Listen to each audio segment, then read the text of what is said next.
Bom dia a todos, graça e paz do Senhor. Amém. Nós vamos dar início ao culto desta manhã, entoando o hino 406. Convido a todos a ficarem em pé. Nós vamos dar início ao culto desta manhã, entoando o hino de número 406.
Evangelho segundo Mateus, capítulo 16, versículos de 13 a 18.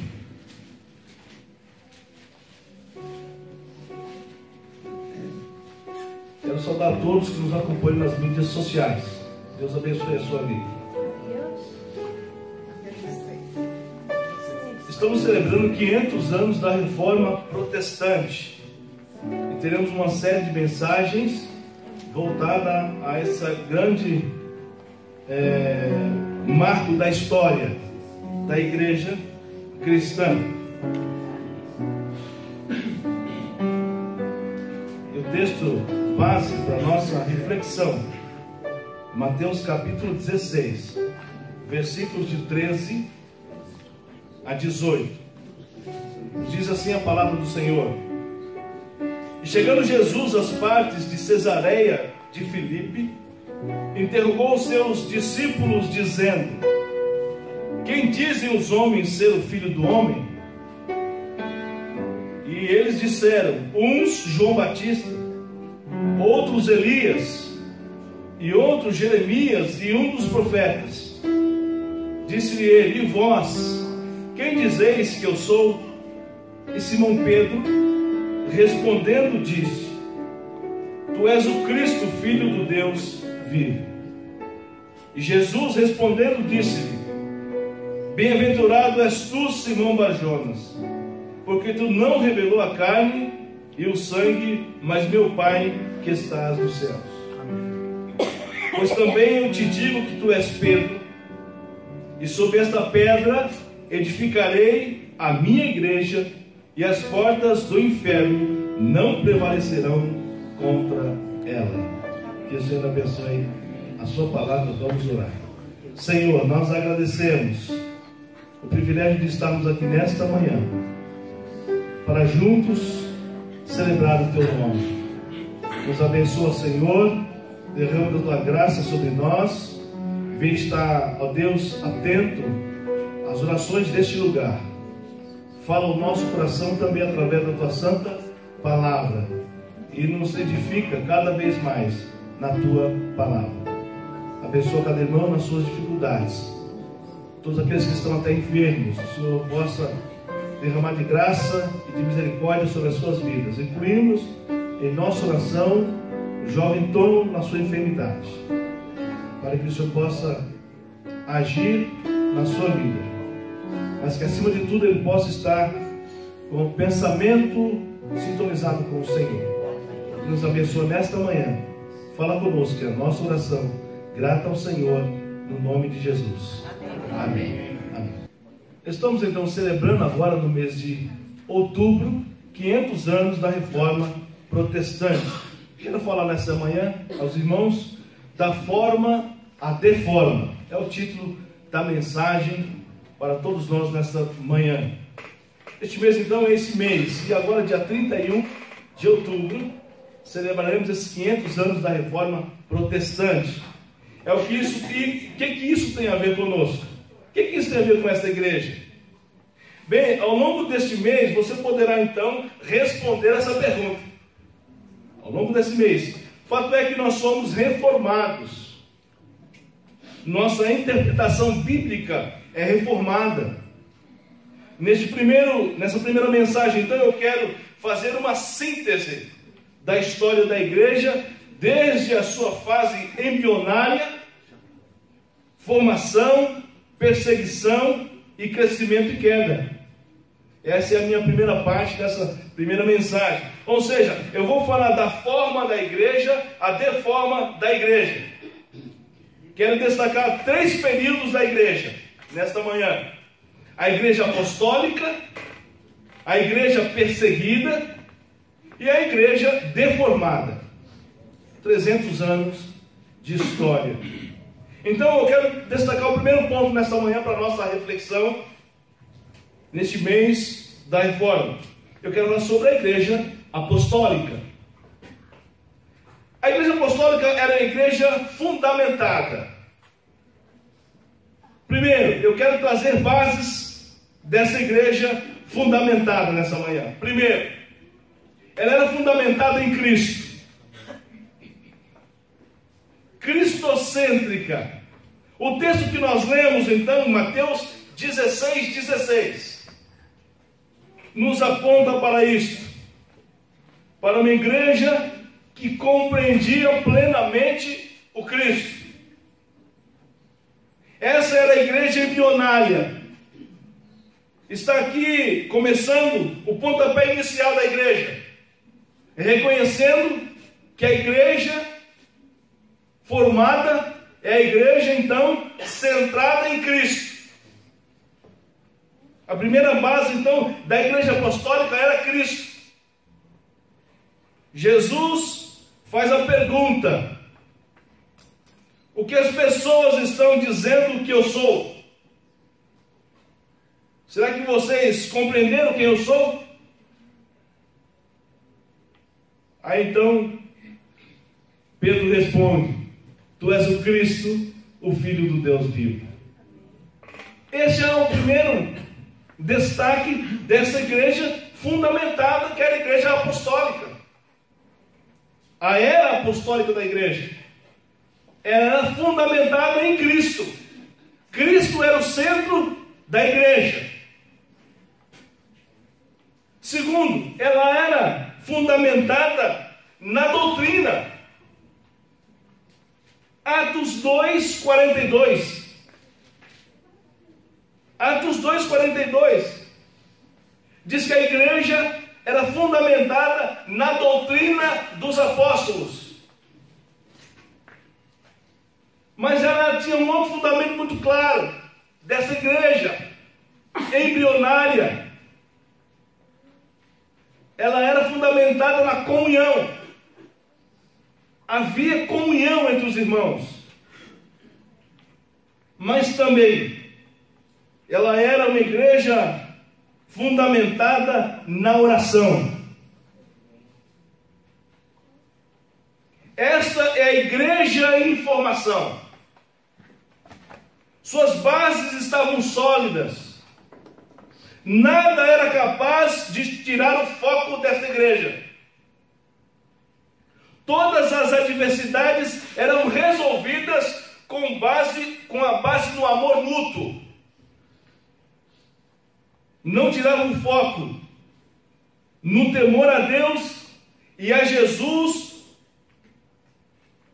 na total dependência do Espírito Santo. E essa era a igreja começando a se formar. Havia uma perseguição do império, mas não tão acirrada por acharem ser um grupo, então, que era o mesmo judaísmo de sempre. E o começo da igreja, então, não havia tanta perseguição. Porém, o aumento acelerado desse novo grupo que surgia,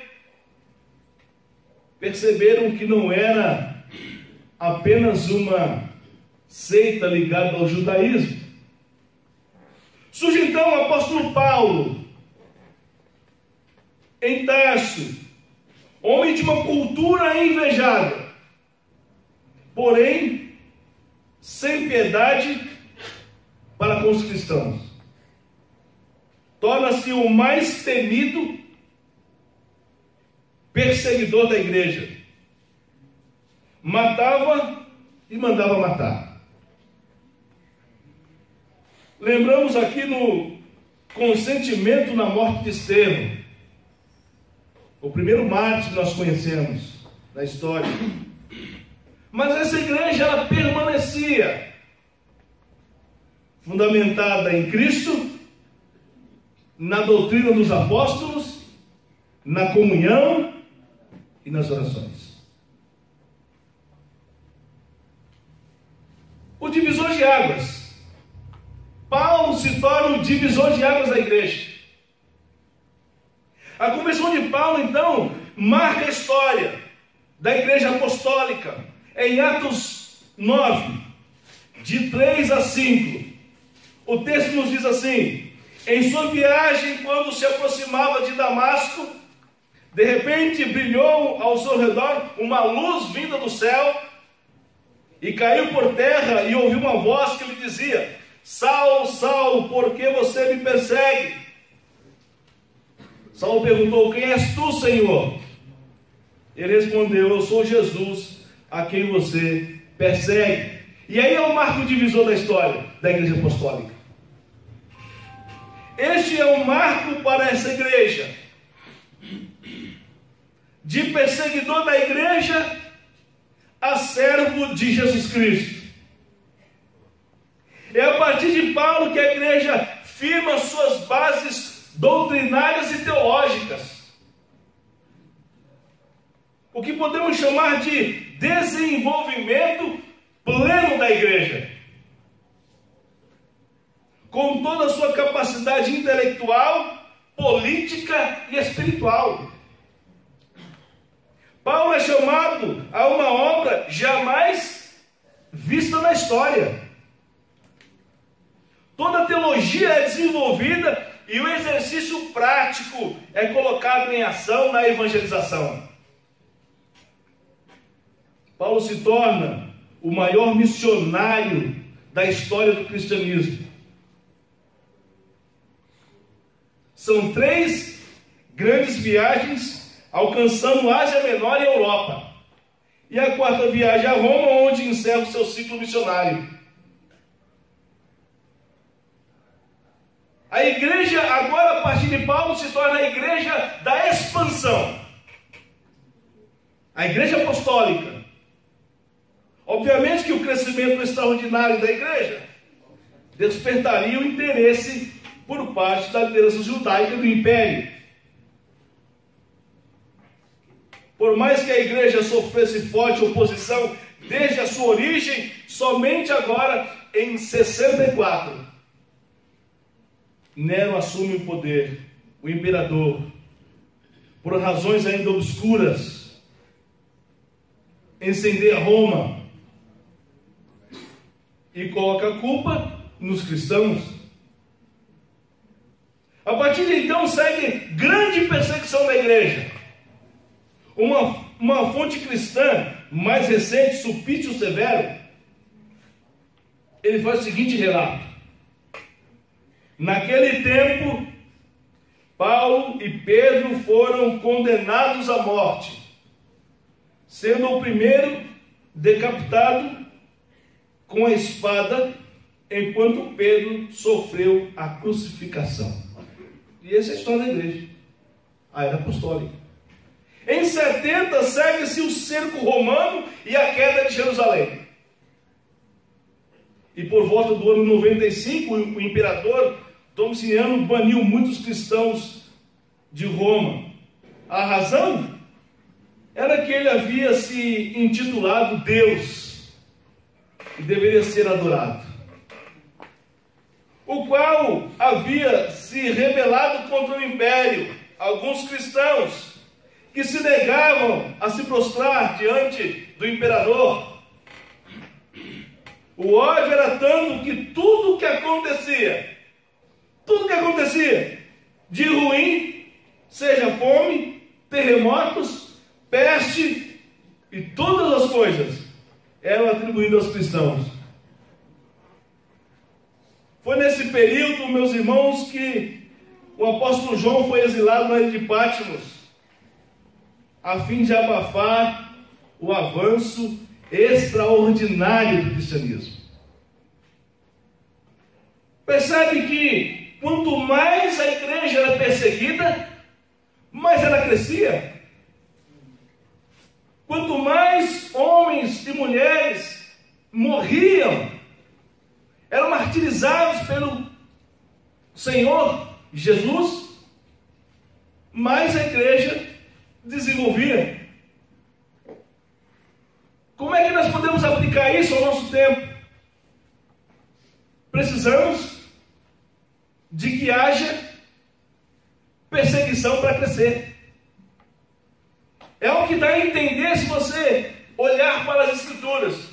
O maior período de expansão da igreja foi na era da perseguição,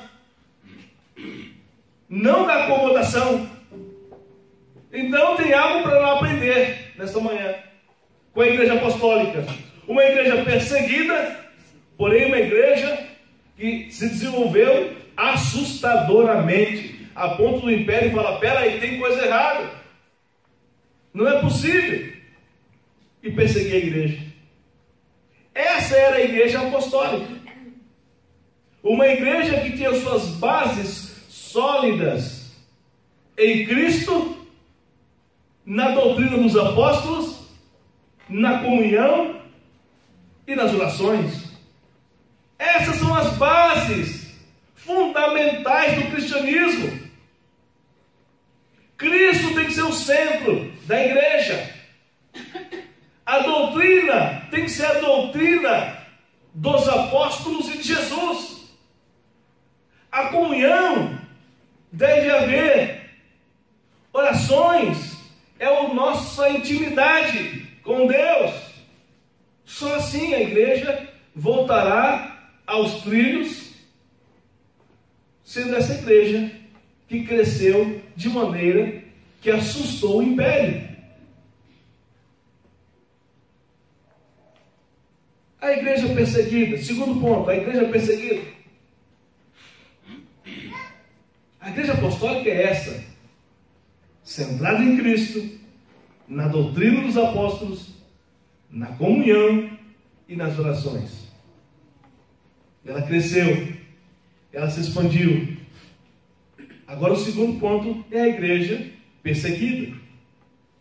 Descobriram então que a igreja trazia riscos ao império, trazia risco à sociedade. Esse era o pensamento daqueles que conduziam o império. Quanto mais era perseguida, mais a igreja crescia, alcançando quase a metade do Império Romano. Em pouco tempo, se formos analisar a história. Foram 200 anos sob a espada, porém foi o período de maior desenvolvimento quantitativo e espiritual que a igreja já ouviu falar. A perseguição diz que era o fogo purificador da igreja.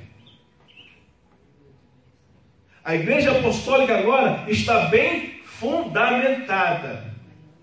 E agora a igreja perseguida. A igreja perseguida era o fogo purificador da igreja. Algumas fases da perseguição imperial. Agora o império já olha para a igreja com outros olhos. Olhos de que eles corriam o risco de perder o trono, de perder o governo, porque a metade da população já era cristã. O impacto foi tanto dos apóstolos e de Jesus, que agora a metade do império era cristã. A igreja passa então a ser perseguida.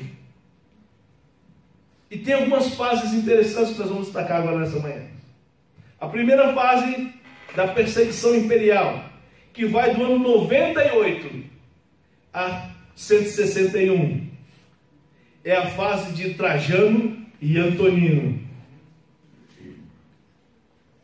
O seu reinado, em seu reinado milhares de pessoas foram mortas diariamente, sem que nada houvesse feito as leis romanas.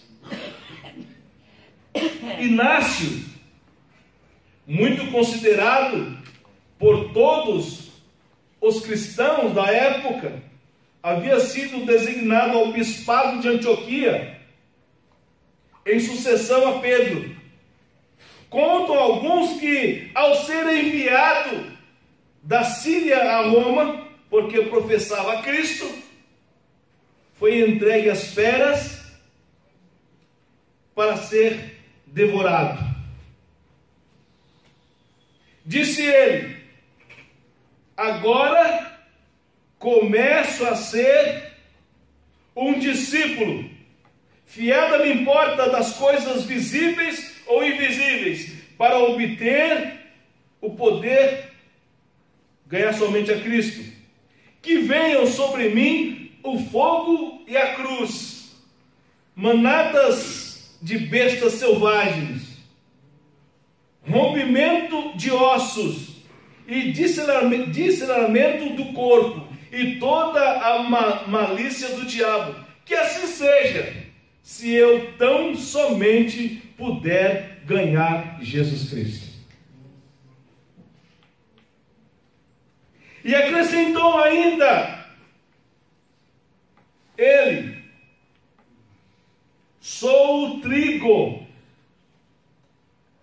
Olha o que acrescenta Inácio: sou o trigo de Cristo. Vou ser moído com os dentes de feras, para que possa ser achado pão puro. Essa é a nossa história, de homens que entregaram suas vidas causa de Jesus Cristo. Vamos avançar um pouquinho mais. No período de Marco Aurélio no Império, 161 a 180. Durante seu reinado, os que professavam a fé em Cristo sofreram crudelíssimos tormentos e castigos. Policarpo, desta época, o digno bispo de Esmirna, condenado à morte no estádio da cidade, ele próprio subiu na fogueira e testemunhou para o povo: sede bendito para sempre, ó Senhor, que o vosso nome adorável seja glorificado por todos os séculos. São Policarpo regou o solo com suor, lágrimas, e no seu martírio, no ano 155, regado também com sangue. Esses eram os pais da igreja. Esses eram os pais da igreja, que entregavam suas vidas por causa do Evangelho, por causa do amor a Deus e a Jesus. Séptimo Severo, 193 a 211. Este expediu um erudito proibindo proselitismo e pregação cristã entre o povo. Período de Tertuliano. Tertuliano nasceu em Cartago por volta de 150 a 155 depois de Cristo, e entre os anos 190 e 195 converteu-se ao cristianismo, provavelmente em Roma. Esteve vinculado à igreja de Roma num período em que houve grande perseguição contra os cristãos, movida pelo imperador Sétimo Severo no norte da África em 2002. Foi Tertuliano, meus queridos irmãos, foi Tertuliano que disse a seguinte frase: o sangue dos mártires é a semente da igreja.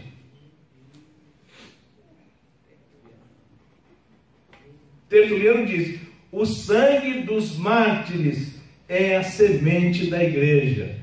O que Tertuliano está dizendo?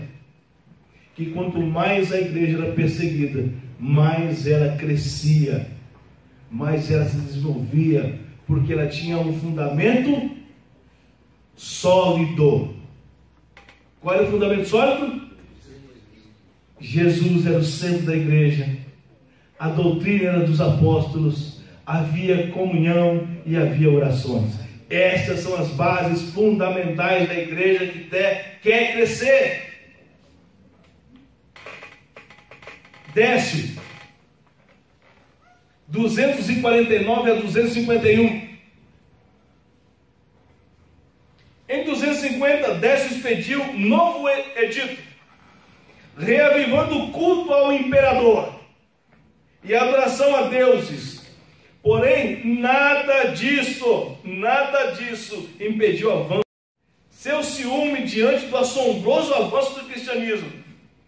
Fabiano, bispo de Roma, foi preso e decapitado em 20 de janeiro de 250.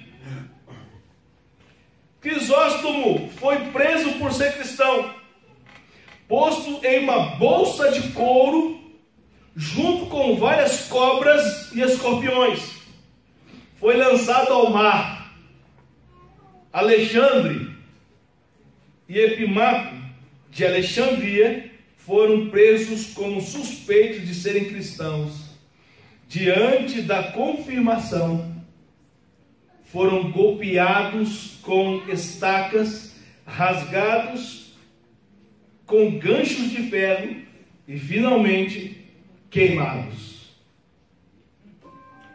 Muitos cristãos foram firmes e deram seu testemunho com sangue. Essa é a nossa história. Valeriano, 253 a 260. O imperador Valeriano publicou 2 editos, em 257 e 258, proibindo a vida cristã e o casamento entre os cristãos e não cristãos. Exigiu sacrifício aos deuses sob pena de confisco de bens, exílio, tortura e morte. Foram inumeráveis os mártires desta perseguição. Suas torturas e mortes eram variadas e penosas. Estevão, bispo de Roma, e Cipriano foram decapitados. Alexandre, Malco e Prisco, 3 cristãos da Palestina, e uma mulher da mesma região, acusaram-se voluntariamente de serem cristãos. Uns que diziam: eu sou mesmo. Ia lá e se entregar: pode me matar. E pelo que foram sentenciados, esses a serem devorados por tigres. Determinação que foi executada. Diocleciano, 284 a 305. E Galério, 305 a 311. Diocleciano, com o desejo de restaurar a unidade política e religiosa do império, publicou um edito violento contra os cristãos. Destruição das igrejas e dos livros sagrados e a cassação do mandato de todos os cristãos que ocupavam cargos públicos. A desobediência era severamente punida. Muitas casas foram incendiadas e famílias cristãs inteiras pereceram nas chamas. Muitas casas foram incendiadas e famílias inteiras foram queimadas juntas. Outros tiveram pedras penduradas ao pescoço e atados juntos foram lançados ao mar. Mas não negaram.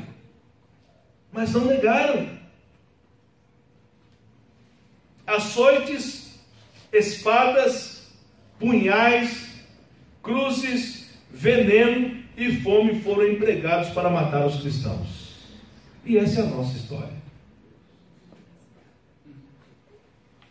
A perseguição aos cristãos só cessou em fevereiro de 313, quando Constantino publicou o Edito de Milão. Galeno publicou um edito de tolerância aos cristãos, inclusive devolvendo bens confiscados. Olha só, meus irmãos, a perseguição produziu uma igreja pura, pois conservava afastado todos aqueles que não eram sinceros em sua confissão de fé. Ninguém se unia à igreja para obter lucro ou popularidade, riquezas ou prosperidade, mas somente aqueles que estavam dispostos a serem fiéis até a morte. Não é loucura dizer que a perseguição foi, na verdade, a alavanca propulsora para uma igreja forte, crescente e espiritualmente saudável. Enquanto nós estamos aqui orando para que tudo dê certo, enquanto nós estamos aqui orando para que o governo não faça nada contra nós, pessoas irmãos desse tempo não se importavam com as leis estabelecidas que afrontavam a doutrina dos apóstolos e a vida com Deus. Nós não dependemos de governo, nem dos seus editos. Nós dependemos de Jesus. Por isso, a igreja cristocêntrica. Cristo é o centro da nossa vida. E olha, a perseguição produziu pureza na igreja. Meu irmão, tem coisa errada com esta igreja desse tempo. Que as pessoas estão indo à igreja para tentar obter lucros, vantagens, boa vida, enquanto nossos irmãos iam para a igreja sabendo que as suas cabeças estavam a prêmio, mas também tinham plena certeza de que Cristo estava com eles e que a vida eterna era garantida. A perseguição produziu uma igreja pura. E qualquer coisinha é motivo de nossa reclamação. Não havia, diz,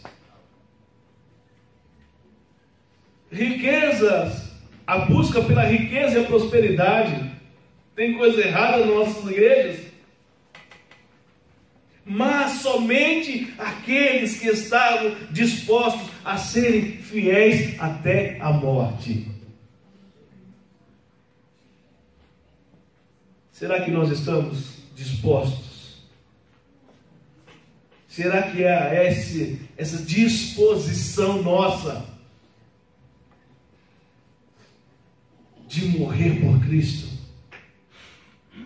Será que a igreja nesse tempo está olhando a sua história? Será que nós estamos olhando o que homens e mulheres da história da igreja fundamentada fizeram para que hoje nós estivéssemos aqui cantando e adorando a Deus? Centenas, milhares de pessoas, de crentes, deram suas vidas por causa de Jesus.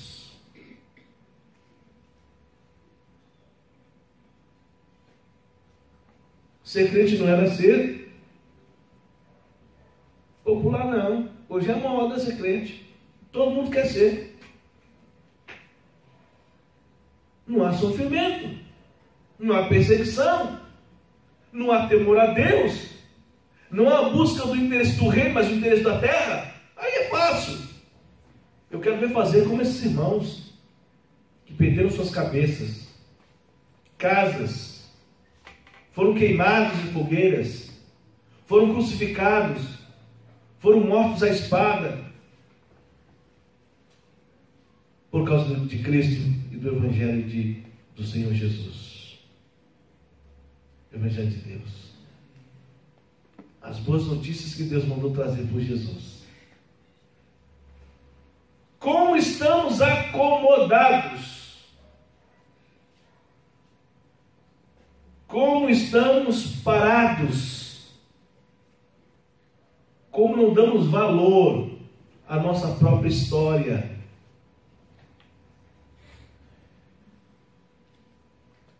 Tertuliano foi claro.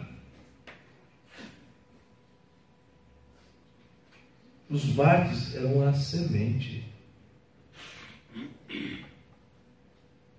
Os mártires eram a semente da igreja. Convicção em Cristo, na doutrina, na comunhão e nas orações. Morriam alegremente.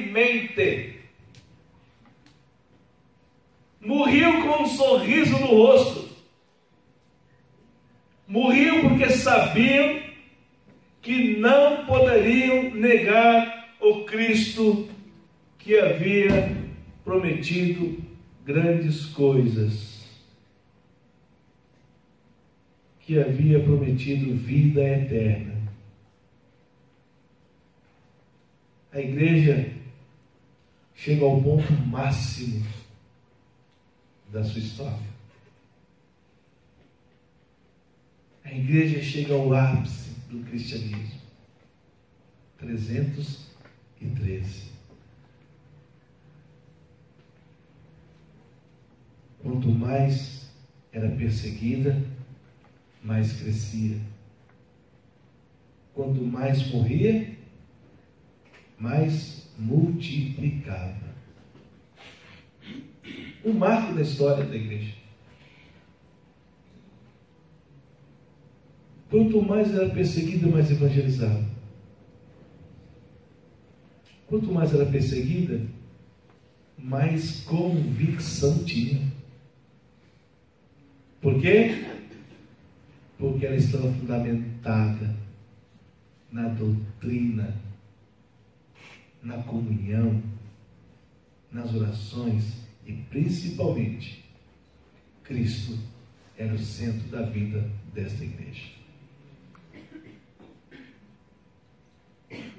Estava tão bem a igreja, mas estava tão bem a igreja, desse jeito,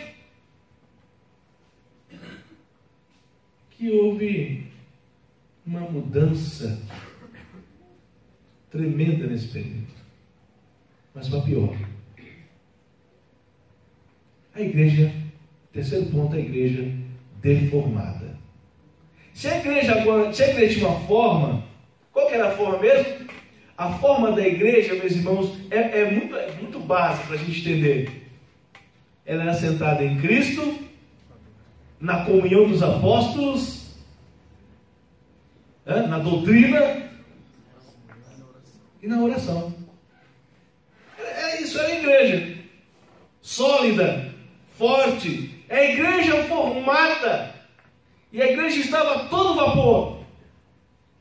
Aí começa então o terceiro ponto. A igreja que se deforma. Igreja deformada. Podemos dizer sem dúvida que até 313 então, a igreja viveu a era de ouro.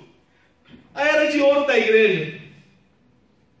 Uma igreja purificada. Um ensino unificado. Organizada e crescente. Porém, meus irmãos, quando Diocleciano abdicou do trono, Maxêncio e Constantino, seus exércitos entraram em guerra para subir ao trono imperial. Constantino, homem favorável aos cristãos, apesar de ainda não se confessar como tal, ele afirmou ter visto no céu uma cruz luminosa na batalha, com a seguinte inscrição: com este sinal vencerás. Constantino vai para a batalha. E quando sai para a batalha, ele vê então uma forte luz. Uma cruz iluminada com a seguinte inscrição: com este sinal vencerás. Adotou como insígnia essa inscrição no seu exército e venceu a batalha. E Maxêncio morreu afogado no rio Tibre. Constantino, então, promulgou em 313, meus irmãos, o famoso Edito de Tolerância, que pôs fim às perseguições. Começa aí a derrota da igreja. A deformação da igreja. Enquanto a igreja estava sendo perseguida por causa do evangelho, estava tudo certo. A deformação começa quando cessa a perseguição.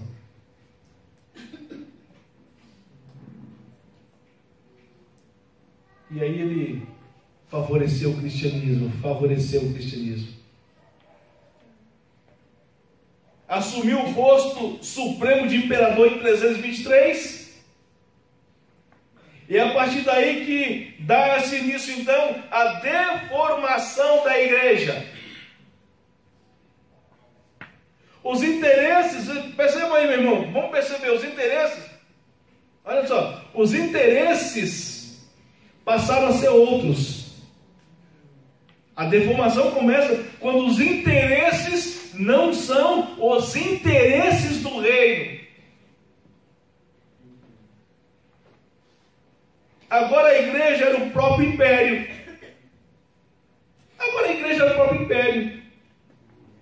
Os interesses eram outros. O governo era cristão agora. Aí alguns podem dizer, glória a Deus. Não. A derrotada começa aí. O problema começa justamente aí. Quando começam outros interesses que não as do reino. O governo era cristão. E aí alguns dizem, que bom, não.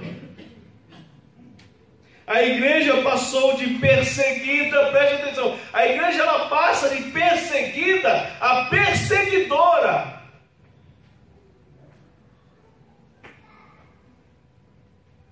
Agora a igreja mata.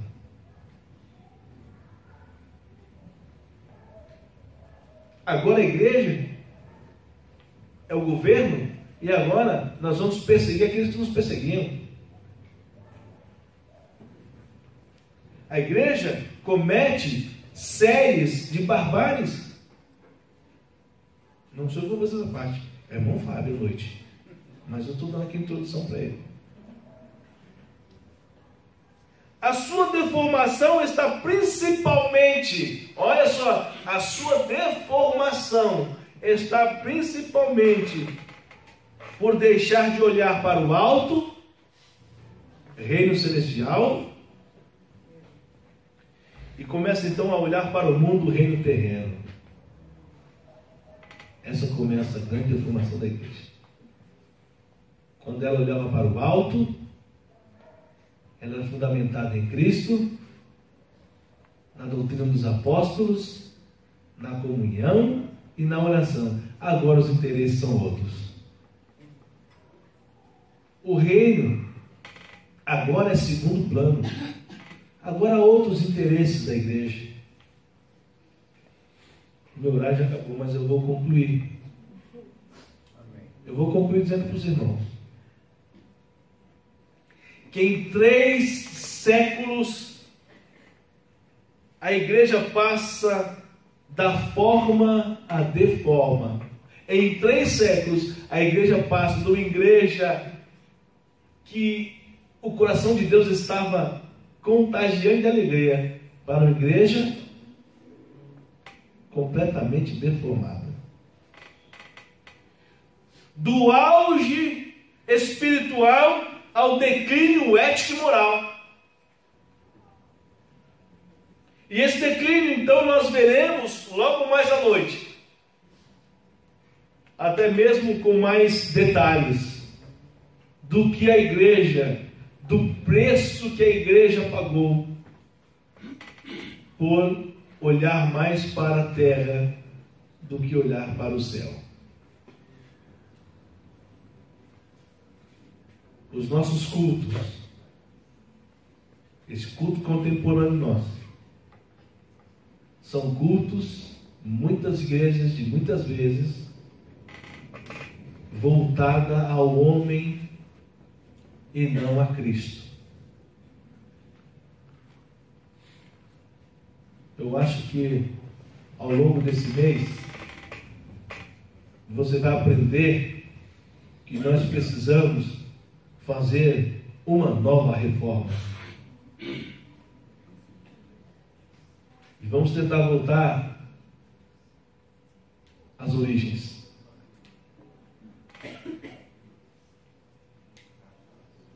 Tentar. É um desafio. Mas a igreja de Jesus, a igreja fundamentada, é esta igreja apostólica, perseguida, porém amada por Deus.